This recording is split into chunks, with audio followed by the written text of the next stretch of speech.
அதாவது பிரதமர் உள்ளிட்ட பஞ்சாயத்தில் வார்டு உறுப்பினர் வரையிலும் எல்லோருமே மக்களுக்கான வேலையாட்கள் தான்.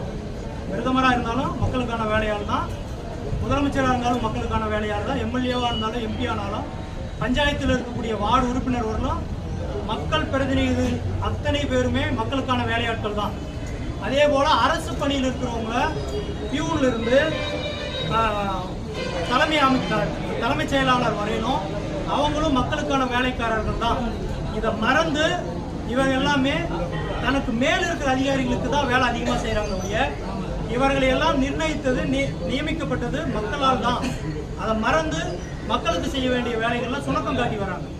மக்களை மிரட்டுறதோ அல்லது மக்களுக்கான வேலைகளை இவங்க அவங்களுக்கான வேலைக்காரர்களை மறந்து தான் இருக்கிறாங்கிறத அதை வலியுறுத்தியும் இந்த தேர்தலில் மக்களே இங்கு எஜமானர்கள், மக்களே இங்கு முதலாளிகள் என்பதை வலியுறுத்துகிறேன்.